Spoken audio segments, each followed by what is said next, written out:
Growing global tag లైన్తో run అవుతున్న Hyderabad municipal development అథారిటీకు regional ring road Hyderabad expansion opportunity. అలాగనే ఫారిన్ కంపెనీలు నగరంలో ఇన్వెస్ట్ చేయడానికి, యూనిట్స్ ఎస్టాబ్లిష్ చేసుకోవడానికి road and transport estimated economic corridor అవకాశం ఎక్కువగా ఉంది రీజనల్ రింగ్ రోడ్ సదుపాయంతో. Regional ring road Hyderabad outer ring road outside 30 కిలోమీటర్ల రేడియస్ తో పలు తెలంగాణ జిల్లాలను తాకుతూ 340 కిలోమీటర్లు రౌండ్ చుడుతూ హైదరాబాద్ విస్తరణ కేవలం రంగారెడ్డి జిల్లా అని కాకుండా మెదక్, సంగారెడ్డి, నల్గొండ, యాదాద్రి, మెదక్, మహబూబ్ నగర్, వికారాబాద్ వంటి హైదరాబాద్ చుట్టారు ఉన్న జిల్లాలను అన్వయిస్తూ హైదరాబాద్ ను కూడా ఢిల్లీ సైజు క్యాపిటల్ స్టేట్ చేసే యోచనలో ఉంది కేంద్ర ప్రభుత్వం, తెలంగాణ రాష్ట్ర ప్రభుత్వం. రీజనల్ రింగ్ రోడ్ ప్రాజెక్ట్ నిమిత్తం భూసేకరణ, నిర్మాణం కలుపుకొని సుమారు 30,000 కోట్ల రూపాయల ఖర్చు అంచనా వ్యయం వేశారు. కంప్లీట్ వర్క్ ను సౌత్ జోన్, నార్త్ జోన్ అని విభజించి ఒకేసారి south side work, north side work clear చేస్తూ తక్కువ బడ్జెట్ తో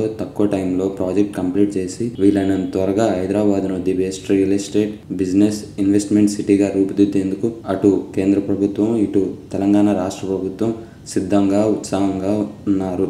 సబ్స్క్రైబ్ చేయండి. Please do subscribe to. Please like, share and subscribe to top Telugu TV. Top Telugu TV.